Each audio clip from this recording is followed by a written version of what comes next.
tragic death at a concert venue in Orlando nearly a week ago was lost in the barrage of other violent headlines. Christina Grimmie, the rising young voice star, gunned down at a performance. New details now on those final moments that awful night, and new insights on how hard it is to keep performers safe.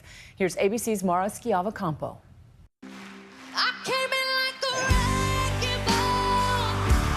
She was the 22-year-old breakout star of The Voice, Christina Grimmie, blowing the judges away with her cover of Wrecking Ball in season 6 of the singing competition.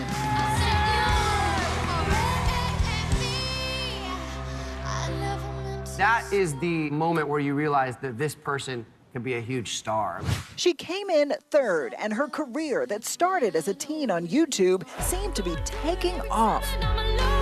But it all came to a tragic end early last Friday night when she was gunned down after a concert. It's going to be 2 patients, the female patient and the shooter.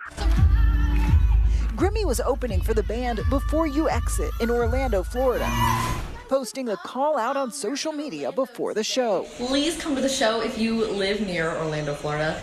It ended at 10 p.m. Afterwards, some fans got an up-close meet and greet with the star. These photos capturing those moments. But then 3 gunshots went off. Pop, pop, pop, pop. I was traumatized. I didn't know what was going on. I was in shock. I didn't know what to do. A man in the crowd shot the singer at point-blank range. Grimmie's brother, Mark, who often appeared with her on YouTube, tackled the gunman, who then shot and killed himself in the struggle. Her brother's a hero for saving and stopping him, for not hurting anyone else. Grimmie was rushed to the hospital, but died from her injuries the next morning. Following the news of her death, some of music's biggest stars finding ways to remember their friend. I'd like to dedicate this next song to him. Selena Gomez tearfully dedicating a song to the fallen starlet at her Miami show. And Justin Bieber also getting emotional on stage in Winnipeg. Adam Levine offering to pay for Grimmie's funeral.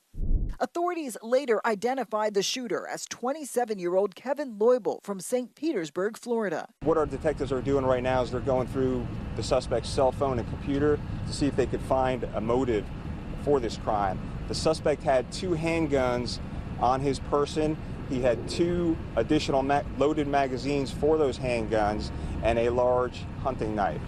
His motive is still a mystery. What we do know is that, according to police, he drove about 120 miles from his home in St. Petersburg to her concert in Orlando. The suspect in this case is not from Orlando. The suspect traveled to Orlando, apparently to commit this crime, and then had plans to travel back to where he came from. Typically, people who travel a long distance, in this case armed, may well have some sort of fantasy in their head relationship with the person that they ultimately end up killing, a love relationship with the person that doesn't exist. This note posted on the killer's front door by his family, offering their deepest sorrow for their son's actions. She loved this town, she loved this state, she loved singing, she loved the Lord, and she loved me. And she was just my baby sister. Christina's brother, Mark, who tried to save her life, spoke at a vigil for his sister in New Jersey, where they grew up. Witnesses say that she was arms open wide. She had no idea, and she treated everybody the same. And it was hard for her because she was introverted. It was social media that helped prep the shy teenager for stardom and allowed the young singer to connect with fans all over the world.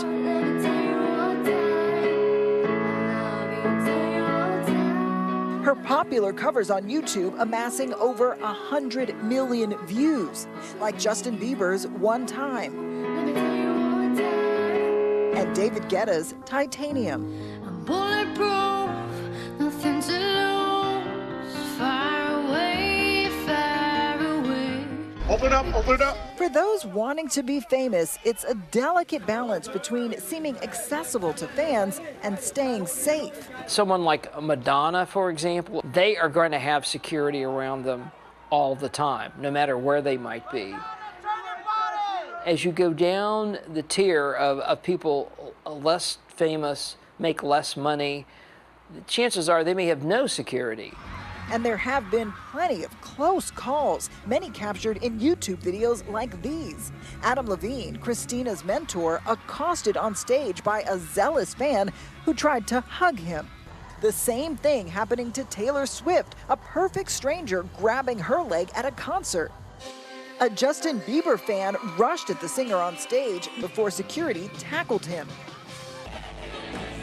And Beyoncé was almost pulled off stage at a concert in Brazil before security intervened.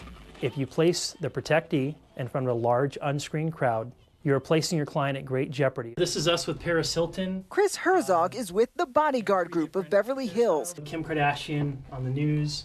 A company that's protected celebrity royalty for almost 50 years. John Boyd from the set of Anaconda. The protective bubble says that no one that you have not screened for a weapon gets close enough to your client to draw a weapon and shoot and murder your client. He says all the celebrities he works with must agree to follow his protocols without exception. The celebrities hate the bubble because they like to control everything, and when you're controlling their movements and who gets access to the bubble, it irks them to a point, but they usually respect the bubble enough to stay within it, at least the clients that we accept. Look at that. He climbed up on someone's car. The bubble is too limiting for some and too expensive for others. That's the physical barrier to slap a hand down if it comes up with a gun. But Herzog is quick to admit, while you can minimize risk, you can never completely eliminate it. Yeah, that's Brad Pitt and Angelina right behind him. There is no absolute 100%, but you can minimize it to about a 99% level. The location of Christina Grimmie's last performance hosting its first show since then earlier tonight. Life goes on after tragedies, and any tragedy, Christina's tragedy, and everyone is unified by music. And Grimmie's funeral service is planned for tomorrow. Family, friends, and fans, for now, left asking only why her life had to be cut so short. Mara Schiavocampo for Nightline in New York.